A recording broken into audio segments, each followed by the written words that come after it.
Welcome to the 203rd episode of the So Video Games podcast, where we talk about any game at all, including new stuff, old stuff, and anything in between. If we are playing it, we'll be talking about it. Today we are recording on November 1st, 2020. My name is Brad Galloway.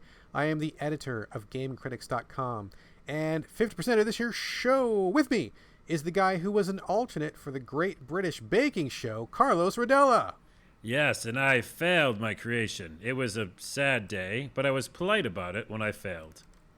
That donut didn't look too bad. I probably would have eaten it. You should feel good about what you did there. Fine, sir. It was a donut cake, I'll have you know. It's a difference. All right, folks. Enough about baking goods, although that is an interesting segue because today is a very special episode. Rather than do our normal game chat, we are having a special guest. We just got off the phone with him a second ago, so we will now present our interview with the president, founder, chief developer, head honcho, big cheese, primary enchilada, Nathan Fouts of Mommy's Best Games. He's here to talk about Shoot 1-Up DX, which recently released on the Switch, and he's also going to be talking about his history at AAA development. He's going to be talking about founding his own studio. He's going to be talking about the Xbox 360, and so much more. It's a really interesting discussion, and again, this is not a normal show, but we do hope that you will stick with us and hear what Nathan has to say. I think it's a great chat. Carlos, do you agree? Yes, it was an awesome time. Please listen, especially if you're an independent developer or want to know more about independent games. It's super cool, and also we talk about baking, I think, and also probably squirrels. There we go. It is a great episode. Please tune in and give us your feedback. If you'd like to hear us do more episodes like this, let us know. If there's certain people you would like us to interview, please let us know. But for now, with no further ado, we will get into the chat with Nathan, and we're on our way. Let's take a listen. All right. We don't do special guests very often here on So Video Games, but we're doing one right here and right now. Tonight, I am very pleased and very honored to introduce probably one of our very first ever special guests, Carlos. Am I right? Have we had anybody else on the show before? I think so. Did Santa stop by at some point? He brought a couple presents one time. That was about it. And I don't think anybody else. I may be wrong because we've done 200 episodes. It's hard to remember.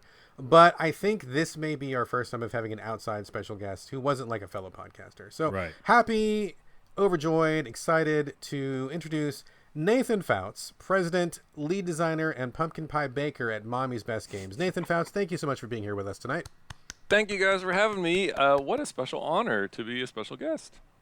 We are so glad to have you. Now, before we go any further, I got to do a full disclosure. Nathan, I do know you. We're not strangers. We are kind of friends. I've met you before in person, and we've had a storied history together, I think might be okay to say. You were on the Game Critics podcast back in the day, at least once or twice, maybe twice. And we talked about all your games. And it's weird. We were just talking offline a second ago about how, I'm very familiar with your work, and even before you did Mommy's Best Game stuff, but I'm guessing that a lot of people listening to the podcast maybe are not too familiar with the work, and maybe I've never even heard of you before because we are introducing your work to an all new generation of players, which is really weird thing to say, but it's really weird. Crazy, right? Yeah, it's very strange.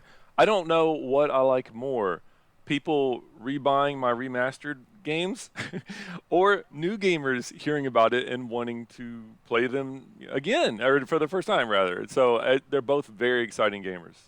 I like all people. As long as they buy your game, right? Either way, it doesn't matter which way, right?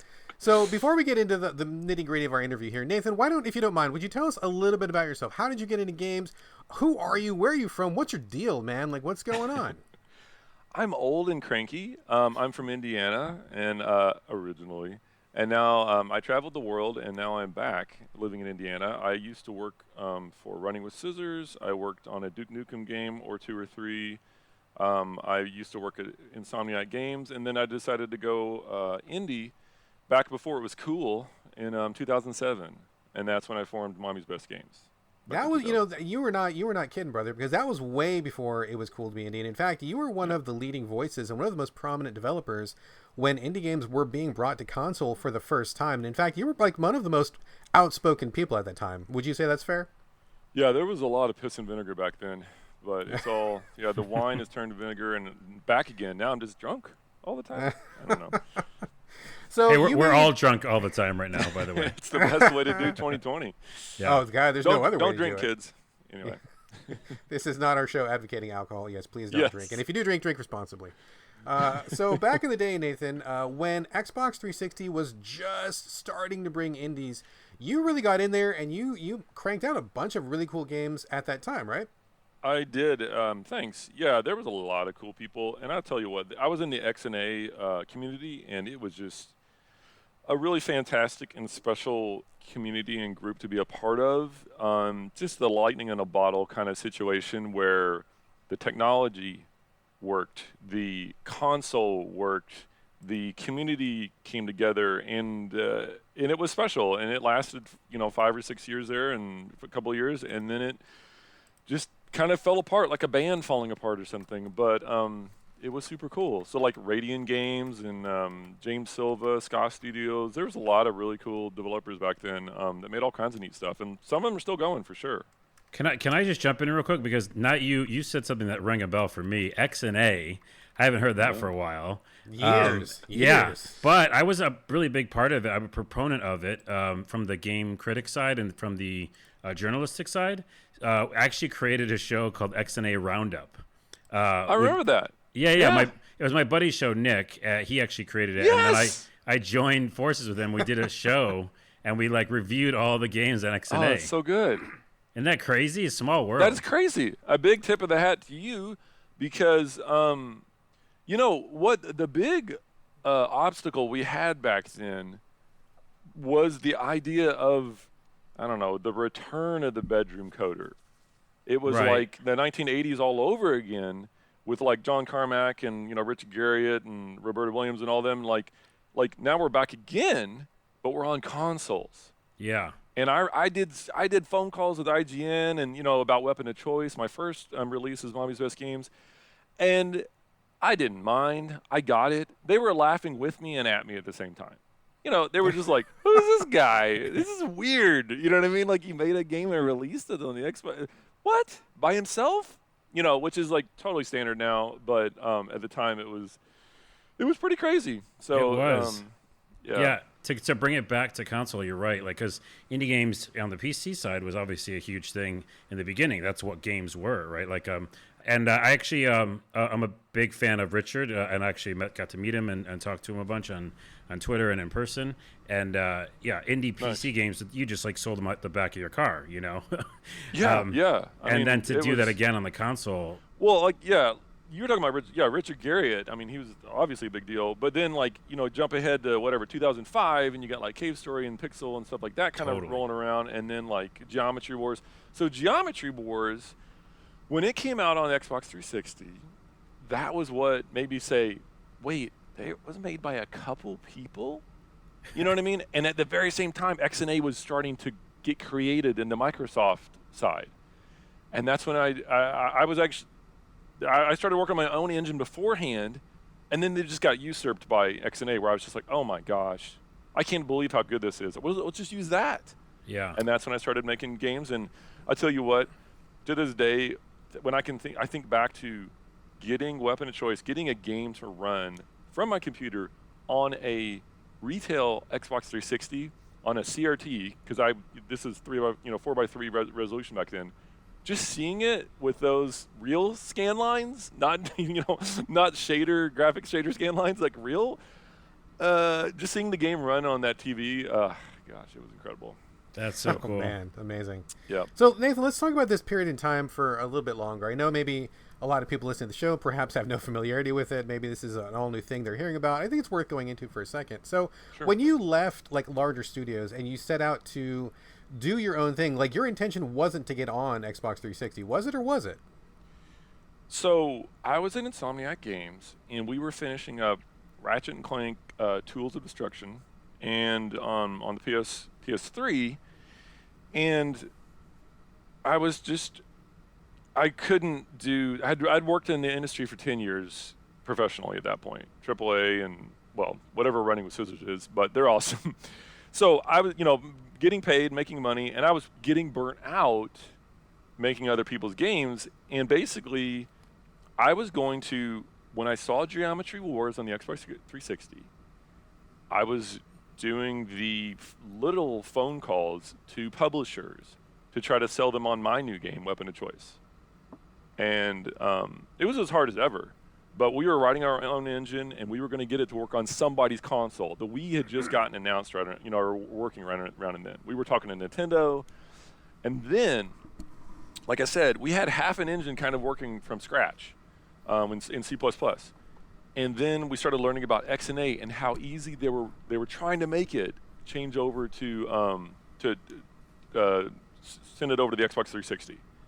And once we learned how good that was going to be, then we shifted everything over to this new code, like C#.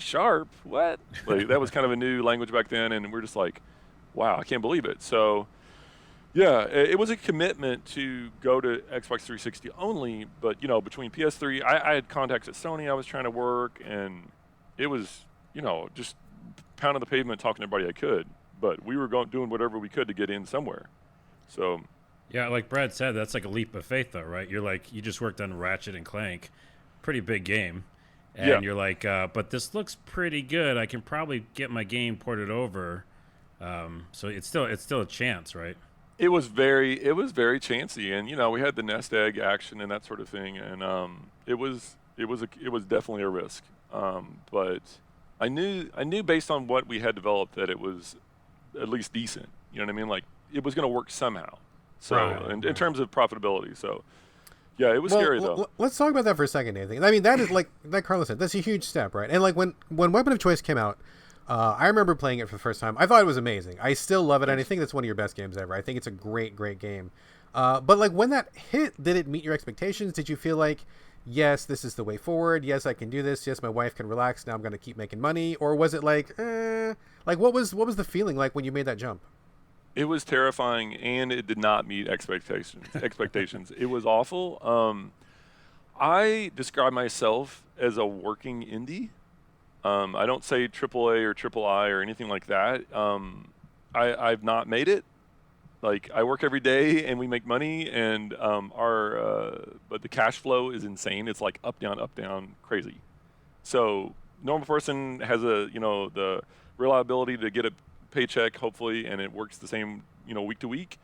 Mommy's Best Games cash flow is nuts. Like, we get sales, and then it's dead for a while, and then we'll hit sales, and then I'll do a new deal with somebody, or I'll do some contract work on a game. I'm hustling, scrambling, so it's never died down. It's never gotten easier, and it is a very scary thing. And I've almost given up and gotten a day job several times. So hopefully I still don't have to. I just keep going, and fortunately haven't had to yet. But my wife also has a day job, of course, too. So it's rocky.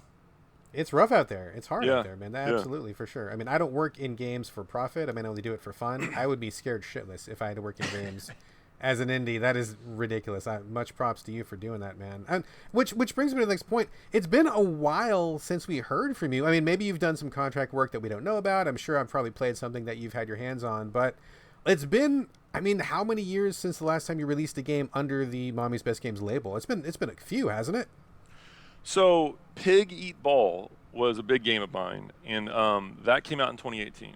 Okay. And then we released that to consoles in 2019. And so that was a big risk and a really stupid one, but in hindsight. But basically, not to make this all about Pig Eat Ball, but I worked on it for 6 years, and basically I wanted to do something new in terms of gameplay, but I also wanted it to be an arcade action adventure kind of thing, and I wanted to create a new gameplay mechanic. And so I thought this is around Towerfall. You guys remember that game? Oh yeah, Towerfall, sure. Yeah, big deal. And so there was a lot of action in there. There was sword and sorcery, a lot of pixel art games and that sort of thing. And there was also a migration of price from $5, $10, $15, $20. So now we've got, prices kind of all over the place, which is great for indies. But at the time, 15 and 20 was kind of like, ooh, premium indie. Right. And so I was targeting a more expensive game for our development, for us making it. And so it took me a while, and I will even say, this is going to sound even weirder.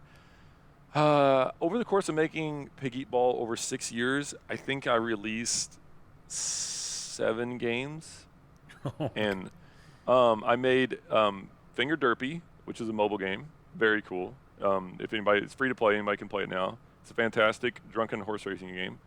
I also released a experimental shoot 'em up called Emoji Scream, which is a screaming shoot 'em up. It's more of an art piece, but it's very playable.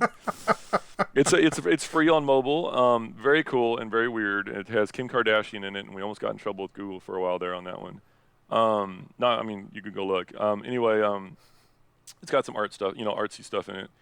And then along the way, I struggled 5, 6, 7, 9 educational and contract games. So over that 6-year period, those I don't expect anybody to know about those, but I did release Finger Derpy and Emoji Scream under Mommy's Best Games, and then Pig Eat Ball, and so yeah. But those are departures from the run and gun shoot 'em up stuff that I was known for, which is, I understand like that people aren't super into, but I just thought I was doing a good thing as a designer in terms of like branching out and trying new things, which I love doing. But well, I would say some people are not into. I would say some people are super into those. Your stuff has always really clicked with me very much. I love the energy and the excitement, and just like I don't want to say irrationality, but the craziness and the stuff that you bring to some of your designs is really, really cool. We're going to talk about your latest in a second, but I'm sure many people listening to this podcast and many people out there probably have no experience with your previous games that were available on XBLI. And now XBLI is gone. I mean, that whole ecosystem is no more. I mean, how do you feel about that? What does that mean for you? What does that mean for your library? Are you going to be bringing those somewhere else? I mean, like, how did that even affect you? How did that impact you? I thought, the X&A games, the Xbox Live indie games were great. That whole community was awesome. And I really, if there's anybody listening from Microsoft, please take this to heart. Unhook the requirement to be online while you play those. And then basically, it would be nice because people are disconnecting their 360s from the network, and now they can't play those games. You know what I mean? You're not having your Xbox. You don't have it hooked up to the internet. Anyway, there's a couple really tiny, simple things, quality of life things that Microsoft could do if anybody was still in there that cared. And then so many people could still have access to those games. In terms of game preservation, it's a big deal. And there's some really interesting and wild and artful, important games that were released on that system. I know that there was some dumb stuff too, and that's fine, but there was some really good stuff that I wish more people could get a hold of. That said, everybody I could get a hold of, I did encourage them to release their games to Steam, and they have. A lot of people have put their games on Steam. My games are on Steam. Weapon of Choice, Shoot One Up, Explosionade, and Game Type. Those games are all on Steam. Yeah. Excellent. Yeah, but it's I'm sorry, Brad, but it's sad to see that go away, though, too, because again, I was there covering all those games, and that community was so awesome. And I'm wondering what you think the death knell was of that community, because I still don't know. I just know at some point, me and my buddy Nick were like, I don't think we can review games anymore because they're coming few and far between. And it seems like it's like just, going away. Do you know why that happened, or do you have ideas? I have a good understanding of it. Is there a name? Is there a word for the important person in history? When there's different philosophies on how history works and how different big things have occurred, right? And then say like an Elon Musk or something like that. Like he's really moving Tesla forward, right? And he's making big waves. There was a handful of very influential people inside Microsoft that basically championed X&A. And they did a fantastic job. And they held back the wall of the flood. They held up the derrick. They kept it there as long as they could. And then just the typical giant corporate mindset. Now, I'm not going to say typical Microsoft, because Microsoft can do some amazing things. And even with the Xbox One, like the ID at Xbox program has done some great stuff. Yeah. But it sort of kind of comes in waves. And there was just this backsplash of they push forward, push on XA, and then just a reaction came back where it's just like, this is too weird. You're exposing this new console. Everybody's getting to release all this stuff. We can't be a part of this. We're out. Right. And those handful of people that were holding it up, just kind of, they couldn't do it anymore. I mean, it was a Herculean effort. So. Well, that happens a lot of times. These big companies, a few people are championing a project or an idea, and then they leave, or they get, like you said, the pressure, and they get pushed into a different department, and then it's over. But what's really interesting to me is that Brad and I talk about this on the show a lot. But I go on my PlayStation 4. Right now, similar to the Xbox One, I'm sure, and you'll see some like weird ass indie games in there, right? Yeah. And some are broken, like broken. But they shouldn't be. Yeah. And some are really fun too, but they're getting through. So it's interesting because I feel like some of that, to be a pun intended, DNA of the X and A is kind of still around the console world, but I don't think it's getting that kind of like light that was shined on it back in X and A days. Yeah, I agree. I've seen some of those games as well, and I think you're right. And I think what was really just amazing about XNA and Xbox Live Indie Games on the 360 was the consolidation of it all. Like you said, the light, where it just got a lot of attention, and it was really cool, and it was all in one spot, and it was neat to go visit. Yeah. And and it just, I'll say this in terms of like creativity and for myself, it takes a lot of motivation, to do things. And so I can imagine the people involved at the time championing XNA, you get excited about it and you get pumped about it and you're like, yes, let's do this thing. But then to keep that energy level and to keep everybody else calm inside that big company that's worried about, getting sued or something weird coming out and not be, for so long, eventually you kind of can't keep that energy up for that long. Yeah, no, that's very true. Doing something different, making waves, trying new ideas is always a risky proposition. And if it doesn't explode right away, like if money doesn't come pouring in, there's a lot of people out there waiting to call it done and move on, right? So I totally get that 100%. But, we actually owe you and a lot of XBLI thanks, because if it wasn't for that movement, it wasn't for XNA, if it wasn't for that presence being there on the 360, I don't know that we would have as many indies in existence right now. We probably wouldn't have as many indies available on console. I mean, I can go into the Switch. There's like literally, not exaggerating, hundreds of indie games on there that I probably wouldn't have access to anywhere else other than like Steam. Certainly not on like the other consoles. And the fact that they're there, the fact that they're also on Xbox One, on PS4, a lot of that is directly due to the work you guys did back then. I don't think it's ridiculous to connect the open platforms of current consoles back to XNA. I think it's very possible. Oh, that's a direct line. That's a direct line. I think. Those were caused. Those were reactions to the good work that was happening back then for them to expose a console like that. So I know I run into younger developers online that'll say they got inspired by weapon of choice in my earlier games, and which is really cool to hear. And they're just like, they're in it because of that. And I know, and I was like James Silva, Scott Studios, he makes great action games, and he's really popular. And so I'm sure he gets even more people. He inspired even more people. So it's right. Yeah, it reached out there. Well, all right. Let's talk about past. Past stuff is good. Let's talk about present stuff right now. So the reason we brought you on the show, obviously, cool guy. We like you a lot, Nathan. But you have recently released a quote-unquote new game on Switch, although it's actually kind of an old game. Shoot 1 Up DX, which was, the original debut of that game was on the 360 and XBLI, correct? Yes, February 2010. 2010. Wow, it has been that long. Okay, it has. Made my heart stop for a second there, buddy. So now it's on the Switch. Tell us about that. Why did you bring Shoot 1 Up to the Switch? Why did you choose that one out of all the other games you could have chosen? And what was that like? It was pretty good to do. What happened was, I've been working with. I live in Indiana, and I know a nearby developer. They live over in Kentucky, and they are really doing good work with Unity, with the Unity system. So they're getting better and better at porting games with the Unity system. I worked with them. Their group's Super Soul is the name of it, and I worked with them for Pig Eat Ball, and so they helped ensure that Piggy Ball got ported, and it's been released to Switch, PS4, Xbox One, and Steam. And working with them, we saw that, we worked pretty well together.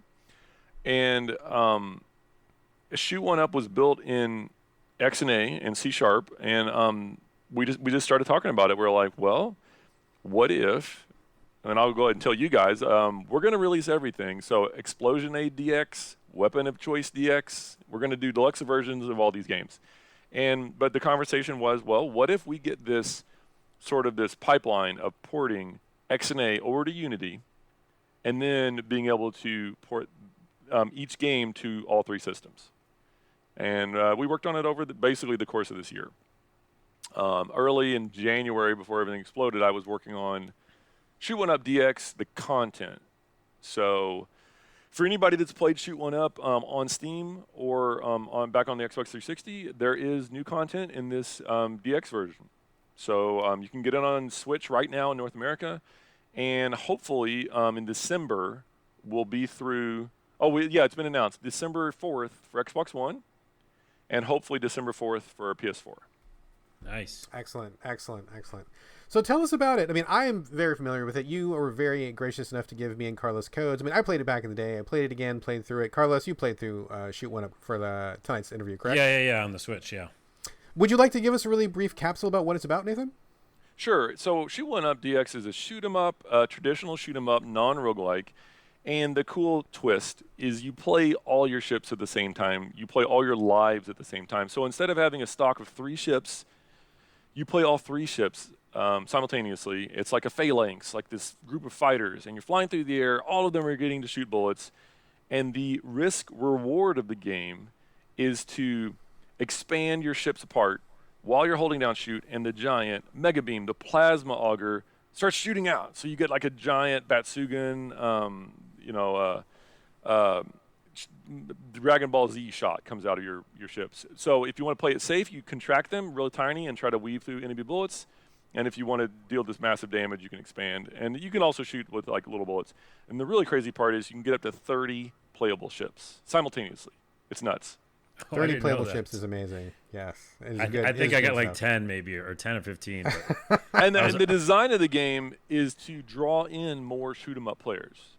The design of the game is not to be the hardest game at all or anything like that, because shoot 'em ups can be very hard. It is not a bullet hell style game, a bullet curtain game like a lot of popular games are.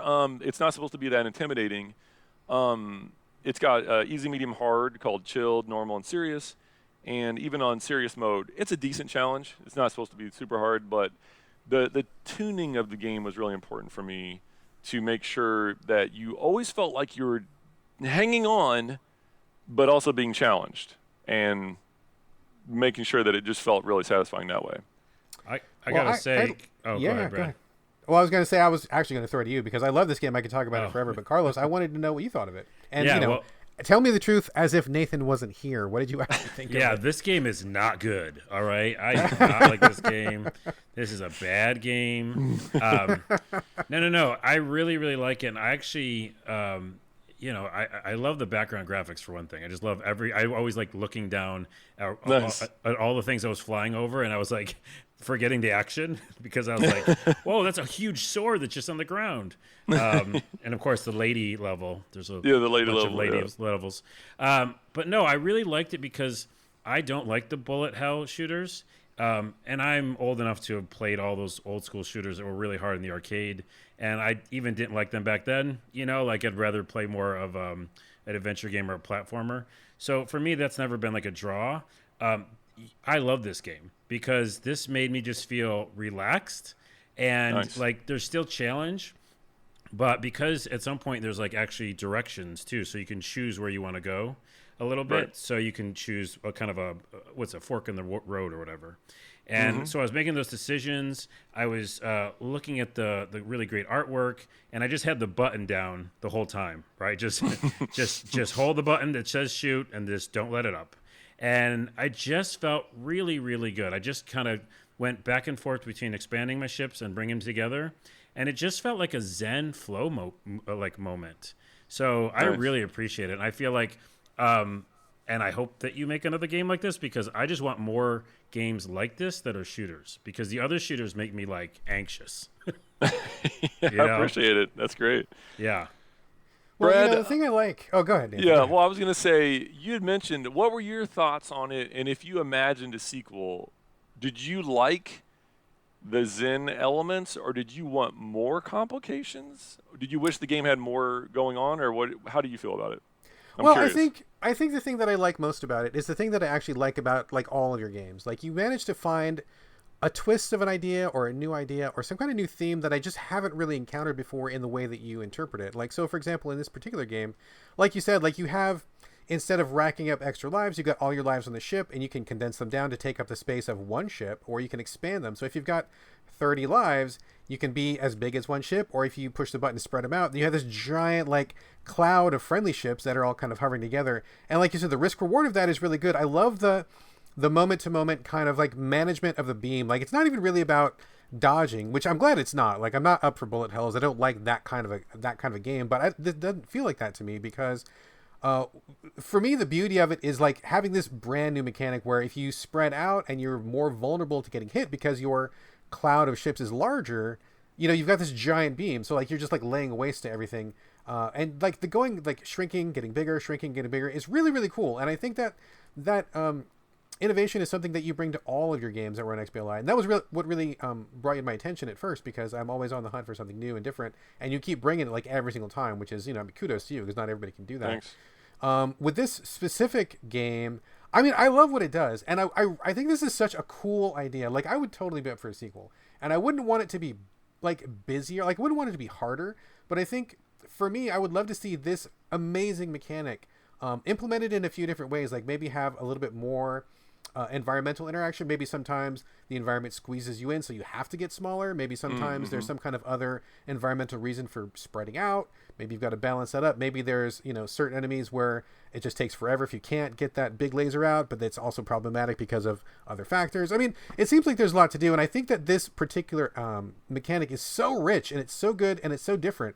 I think I would just love to see more done with it. And not to say that you haven't done a lot with it, but I think, Sure. You got a great idea, you've established it, and I think there's so much room to grow because it's so fertile. And I would really encourage any shooter fans, or even fans out there who just like indies or different things who maybe are not particularly a shooter fan, like check this one out because it doesn't feel like every other shooter, and the idea of what's going on in the gameplay, I think, is so radically different from other stuff out there.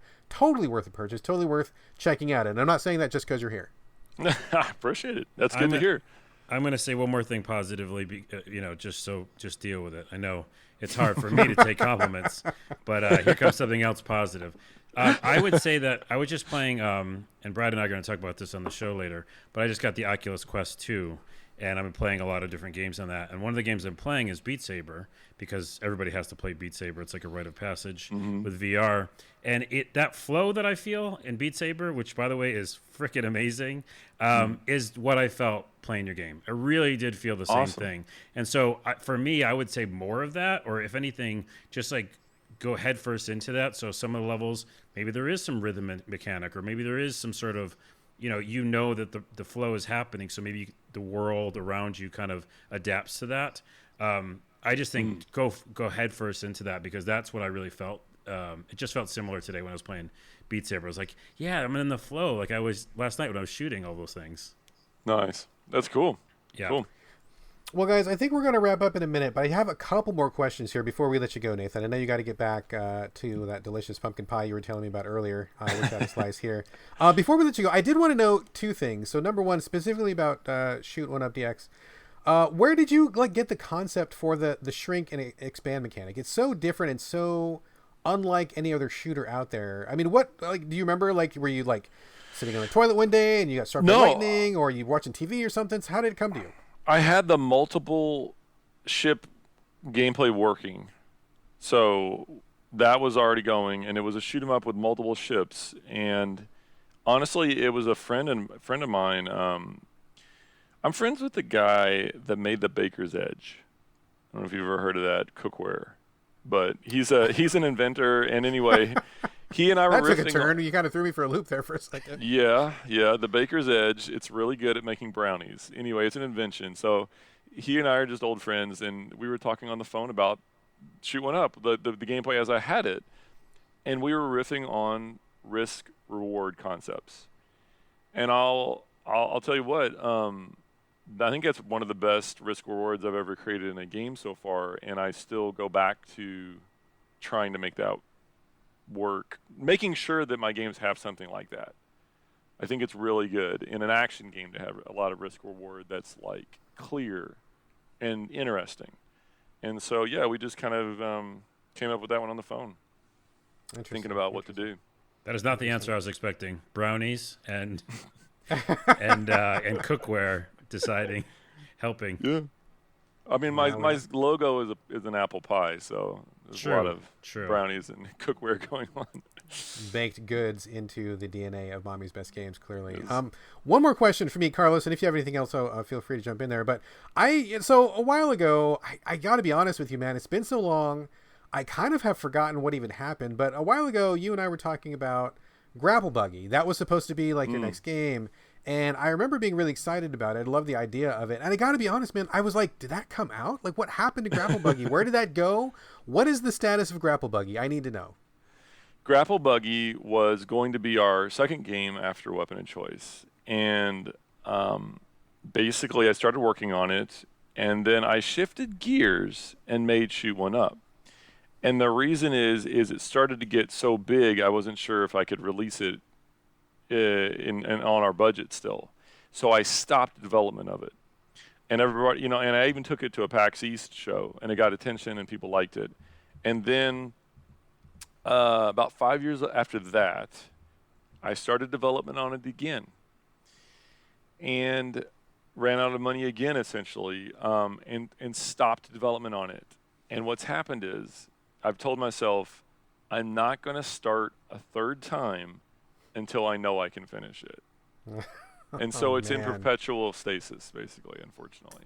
Okay. Because I've seen pictures. I feel like I even maybe played a prototype. I could be imagining probably that. Did. Yeah, I probably did, but maybe, Yes. And I remember really liking it a lot. And I'm like, man, I'm really excited. I love Nathan's stuff. It's coming out. And then I was racking my brain before the show. And I'm like, God, did I even play that? What happened? And I'm sad to hear that it is kind of, I guess, just in a cryotube somewhere waiting for its turn to thaw. There's a lot of designers, musicians, artists have a problem, and I'm saying this because I have this problem, where as you're creating something, if you see someone else making something similar, that motivation, that spark starts to dampen, starts to go. And there's an old episode of Northern Exposure where Chris in the Morning wants to do this art piece where he wants to catapult a cow. And then he finds out some German artist already did it. Now he doesn't want to do it. It's like, it's done. I hate this. So I was working on Grapple Buggy the second time in secret, and insanely twisted Shadow Planet by that French artist that's really good. That started coming out, and I just threw up my hands. And I'm telling you, man, that I don't know, for me, that motivation, that spark is a big deal. And if I don't have it, things don't get created. So, it's crazy. It's fickle. That's huge for me because I create a bunch of stuff too, and that kind of leads into one of my last questions is how do you finish things? Because I have a problem where I create too many things, and finishing things is hard, especially when you kind of on a flip side, when I kind of get inspired by everything. Like I could see like a squirrel run by on the street and go like, oh, I know what I'm going to do. I'm going to make a squirrel game or this song about squirrels or something. But that's a weird squirrel example. But finishing, finishing games. I'm working on an RPG right now, and I've heard a lot of people and indie developers talk about their process of how they finish a game, because it gets hard because you get in the middle and you're like, when is this thing done? Or daily life takes its toll on you, and you're like, really? I'm going to do this again, even though I love this game. How am I going to finish it? So my question is, how do you finish a game? First of all, I did make a squirrel game in college. Oh, shit. And I know that's the reason I brought up the squirrel. My mom it's funny that you say that. My mom to this day will tell you that's her favorite game I've ever made. Oh, my goodness. The cute squirrel game. It only had about 2 levels. I never finished it. It's funny that you also bring that up. Wow. It might be cursed. Squirrels might be cursed. if you try to finish them artistically. Um, so, first of all, kudos to anybody that's ever finished anything artistically. It's really hard Right, to exactly. do. So, what I find helpful is to think of a drawing as an analogy. And so, if you're going to draw, like, let's just say a Space Marine, a cool, beefy, tough Space Marine from Warhammer 40K or something like that, don't get on the shoulder pad and draw these sweet, sweet armor pieces and then just go nuts on the armor, and then you get down to his elbow and then you're like, I don't know what these proportions are going to be like, and then give up. So when I draw something, you need to sketch the whole thing in so that you know what you're drawing. And so when I'm designing a game, it's a little crazy, and it doesn't always work, but I try to sketch in the whole thing on a document. And for instance, Pig Eat Ball had 6 worlds originally. It also had online multiplayer. And as you go down the line, you start to refine things, and you just go, I just took a hatchet to it, and I was just like, World 6 was going to be awesome. It was called Electric Speedway. And it was going to be like this lightning world and racing world and stuff like that. It's on the cutting room floor. Online multiplayer was easy. Nope, we're not doing that. And you just start hacking things down. And so the big thing, especially in terms of whatever, I don't know, music or games or whatever you're making, is scope. And you definitely, if you're new to anything, start small. And you will get more and more experience, because making a game end to end, menus, the save system, versioning, bullshit like that, it's really annoying, but you'll get your head all the way around it. You know what I mean? And so there's a lot more to it than just making the cool graphics and, like, popping a wheelie. Yeah. So yeah, if you can make a tiny project, even a mobile game. I was telling another designer friend that actually was one of the level designers on Piggy Ball. He was getting into solo development himself. And he was asking me about it, and he wasn't a programmer by trade, but he was getting into it. And I told him, make a text adventure, design a text adventure, and it's just program that. Like that works on anything, and it's basically almost pure design. And then now he's done that, and now the next thing he's working on is a touch screen match 3 game, but with a twist. Like match 3's simultaneously boring, but also very exciting, because you can have an infinite variety in that. And it's very small and simple to get your head around what is the twist. So I said, just go nuts with something like, I don't care, match 3 or not match 3, whatever, slide game, block touching, anything. And he's already making a really cool thing there. But it's a small game. It's a small, and then, you can quickly go, oh, what if there's 100 more levels? But, but at least you can gauge your motivation at that point and say, do I keep, for your squirrel song, for instance, do you need 5 more verses? No. You know what I mean? Like, once you and got it doesn't have online multiplayer either. Yeah, it doesn't need multiplayer. But, like, once you get that core, that kernel of it, like, what is this? It's like, why am I making this thing? Right. What is the really cool thing that's going to blow someone's mind when I tell them about that squirrel game or that squirrel song or whatever?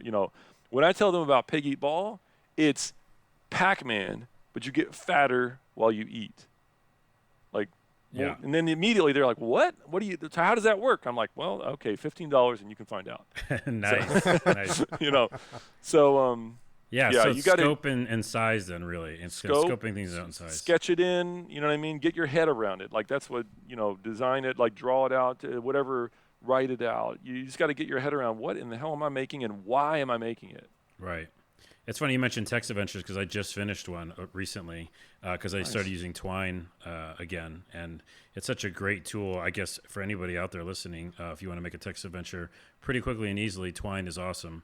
Just finishing that was like, okay, I told that little story and maybe feel like, energized to work on the next thing, which of course is the squirrel song and squirrel game companion. You said RPG. No, I know. Well, wait. It's a squirrel RPG. Personally, I would steer you away from that, but then also you might be making the next Stardew Valley or whatever. So I don't want to stop you, So No, but it's interesting, and I'll end my thought on this here is because you're totally right about scoping it out, but also starting small. And so my text adventure actually did lead me into kind of some story ideas. And the RPG is not going to be an epic RPG. I think when people hear role-playing game, they're like, okay, this is going to be this epic thing. No. I'm actually making something that's a little simple, and it's more of like story-based. And so it will tell a story in an RPG kind of way. But yeah, it's definitely going to be a smaller type thing. So good advice. Thank you. I'm glad if it's helpful at all. That's wonderful. I started watching that show High Score on Netflix, and I personally love video game documentaries. I love books. I love history. I love the industry stories. And I'd known a lot of those stories, but it's a pretty good show. And the third episode is about Richard Garriott, I brought him up earlier, and Roberta Williams. And to hear her describe her games is really inspiring. I'm like, I want to make a game like that. That's so interesting. The choice, I think Sid Meier was really big on, he talked about choice, and I just think it's wonderful. So, yeah, it's exciting. That's awesome you bring that up because, by the way, I think I might rewatch that series because that series is amazing. And having got to know Richard a little bit, and to see him in there again, and all that inspiration just washed over me again. And yeah, her story as well, and how she just had a piece of paper and was like, "What do I want to make? Let's just try something." It. Yeah, between that and then like Advanced Dungeons and Dragons, where it's like, it's so interesting that instead of being tied to a certain gameplay mechanic, which is what I love and I love to play and love to make, but it's neat to consider giving the player more choice. It's dangerous, but also really interesting. So anyway. Yeah. Cool. Well, guys, this has been a really good discussion. Nathan, I'm really glad that you were here. Thank you so much for joining us. One really quick thing before we let you go. You spoke earlier about bringing the rest of your library to Switch. Can you tell us exactly which games are coming? Sure. After Shoot 1 Up DX should finish on all consoles on December 4th. We are next working on Explosionade, which is a 2D mech game with a cool bubble shield gameplay mechanic. And then after that will be Weapon of Choice. And which is great. Thank you. We're doing basically full console ports. The graphics have all been up-res to 4K. Okay. And like Shoot 1 Up got the most work, additional work, but honestly, Explosionade and Weapon of Choice have a bunch of work already done on them on the Steam versions. So we're bringing those versions over to console. Wonderful, wonderful. Now, once those are done, I'm sure, and you mentioned you're working with some people to help port that. Once that's done and those are out of the way, are you looking to do more under your own label, or what's near in the future for you in terms of new things?